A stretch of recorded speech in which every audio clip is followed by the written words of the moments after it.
Percentiles show the true story. If the percentile over time is going down, that gap is getting bigger. He's getting farther behind everyone else. So look at percentiles over time. Now, although Tommy's school only gave testing scores once a year, many schools monitor quarterly. And I've discovered that private schools often use the NWEA MAP test Many public schools also give this test as well. each quarter. Now, in case you're not familiar with those acronyms, NWEA is the name of the publisher of that test, Northwest Evaluation Association. And MAP stands for Measures of Academic Progress. However, if you've ever looked at an NWEA report, it can be overwhelming because there are so many numbers and charts. Here's what it looks like. This is called the Student Progress Report. Schools don't generally provide this, but you're more than welcome to ask. So I want to show you what I, as a dyslexia professional, would look at on this type of report. First of all, it's divided into 3 sections because it's testing 3 different skills. The first section is on mathematics, the next section is on reading, the last section is on written language usage, which in a child with dyslexia is always their weakest skill. But we're focusing on reading, so I'm going to take that section of the report and make it bigger so that you can see it better. But notice, even when we're focused just on the reading section, there's still so many numbers to look at that I'm going to show you what I look at. I ignore the chart and I go over here to this box to find the numbers that I need. So I'm going to enlarge that box. Now the first 2 columns show when the test was given because this test is given quarterly over time. And the most recent test is on the top and the original tests are on the bottom. So let's look at this. This student was given the NWEA test for the first time at the end of first grade in the spring of 2013. Then the child was given the test 3 times in second grade, in the fall, the winter, and the spring. The student was then given it 3 more times in third grade, fall, winter, spring, and 3 more times in fourth grade, fall, winter, spring. So each row has a different set of scores. Now, ignore the RIT score and the growth projection and look over at the percentile range.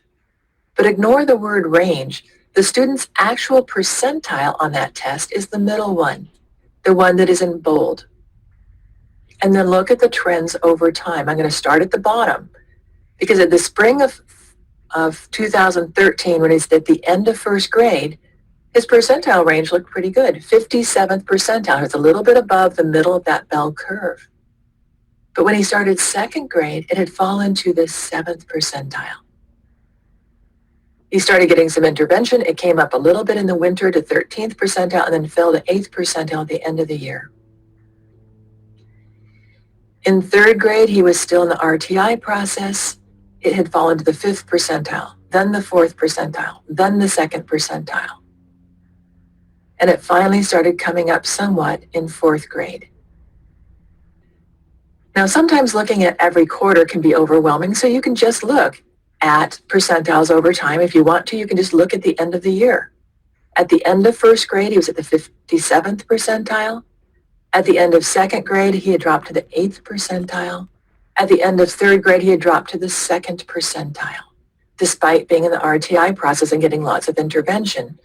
So at the beginning of 4th grade, they tested him for special ed eligibility, and he was eligible, and he got an IEP, an individualized education plan.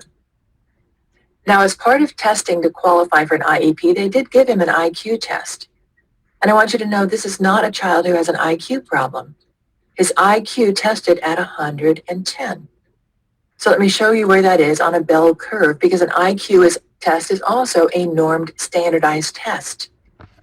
And so you can plot it on the very same curve. You just need to know where the numbers are. And I'll show you how to convert IQ numbers into percentiles in about 10 minutes. But this child's IQ, you can see the IQ numbers have been added to the bottom of the bell curve. An average IQ in the middle of the bell curve would be 100, but his was 110. So his IQ was up here at 110. That turns into the 75th percentile. Now remember, IQ is supposed to predict achievement in school, academic achievement. But his reading score was way down there at the 2nd percentile. That's a huge discrepancy. Now by the end of 4th grade, his percentile scores were finally starting to go up because we finally started getting the right type of intervention. So his scores improved from the end of 3rd grade at 2nd percentile to the end of 4th grade at 12th percentile. And so just to summarize, the importance of knowing your students' NWEA scores or MAP scores is because in Massachusetts, they correlate with MCAS. And as you may know, students need to pass the MCAS in order to get a diploma in the state of Massachusetts. Once they pass it in 10th grade, they're all set, but they have 2 more years in case they didn't pass it then. And this is very important as she's saying that kids are getting the right type of intervention. Oftentimes, students are put into these small classes, but yet their scores do not go up. And so, as parents, you've got to be very vocal and make sure that your student is getting the type of intervention needed so that their percentile goes up.